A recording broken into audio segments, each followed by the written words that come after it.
నమస్తే, నేను మీ Shiva. Welcome to political engine. Jindal stainless steel కడపలో పెడతానన్న ఉక్కు పరిశ్రమ లేకపోతే దానికి సంబంధించిన వ్యవహారంలో పూర్తిగా పక్కకు తప్పుకున్నట్లయితే తెలుస్తోంది. దీనిని వైసీపీ సోషల్ మీడియా విభాగం అయితే వేరే రకంగా దీనిని ఎస్టాబ్లిష్ చేయడం అయితే ఇప్పుడు చాలా నవ్వు తెప్పించే అంశం. దీనికి సంబంధించి జేఎస్డబ్ల్యూ చైర్మన్ సజ్జన్ జిందాల్ విషయంలో ఈ జత్వానీ కేసు ముడిపడి ఉంది. దాని విషయంలోనే చాలా కీలకమైన ఆరోపణలు వచ్చాయి.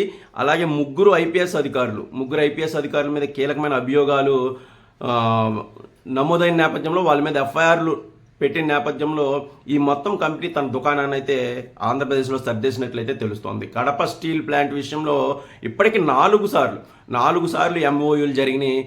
4 సార్లు ఎంఓయూల విషయంలో కూడా ఎక్కడ ఒక అడుగు ముందుకు పడలేదు. చివరిసారిగా జేఎస్డబ్ల్యూ అంటే జిందాల్ స్టీల్ వాళ్ళు కడప ఉక్కు పరిశ్రమ పెడతాం, మేము మొత్తం చూసుకుంటాం, సుమారుగా వైసీపీ సోషల్ మీడియా చెప్పిన పెట్టుబడి ఎంత అంటే 3 లక్షల కోట్ల రూపాయలు పెట్టుబడి పెట్టేస్తాం, మేము మొత్తం అంతా మేమే చూసుకుంటాం అని చెప్పారు. సో దీని తర్వాత ఏం జరిగిందంటే అదంతా వైసీపీ హయాంలో అనమాట. కూటమి ప్రభుత్వం వచ్చిన తర్వాత ఈ జత్వానీ కేసు తెర మీదకి వచ్చింది. సినీ నటి జత్వానీ కేసులో ఈ జేఎస్డబ్ల్యూ చైర్మన్ సజ్జన్ జిందాల్ ప్రధాన భూమిక పోషించారు. సజ్జన్ జిందాల్ని కాపాడడంలోనే జగన్ అండ్ కో బృందం మొత్తం జత్వానీ కేసును పక్కదోవ పట్టించారు. దీంట్లో ఐపీఎస్ అధికారులు కూడా ప్రమేయం ఉంది.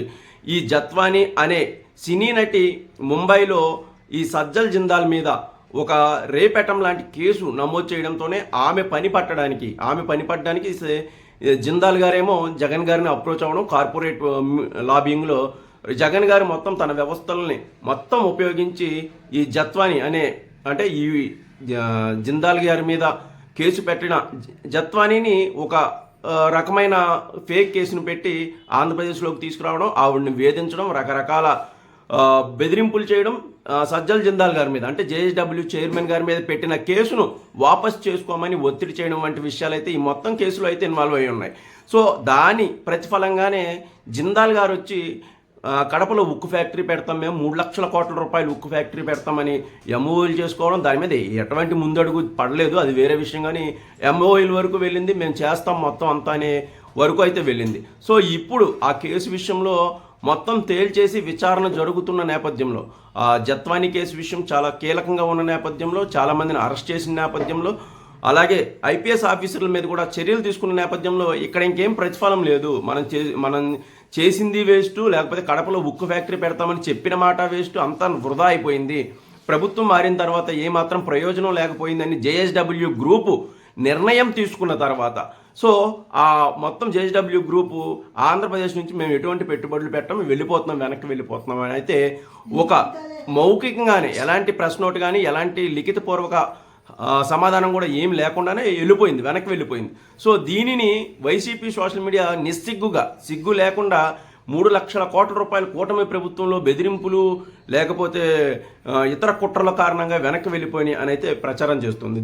ఇది ఎంతవరకు సమంజసం నాకు తెలియదు. ప్రజల్ని తప్పుదోవ పట్టించవచ్చు, ప్రజల దగ్గర అబద్ధం కూడా ఆడొచ్చు పార్టీలు, కానీ కన్స్ట్రక్టివ్గా ఒక అబద్ధం ఆడాలి. అబద్ధం చెబితే 10 మంది నమ్మేలా ఉండాలి, కానీ 10 మంది ఉమ్మేలా ఉండకూడదు అంటారు పెద్దలు.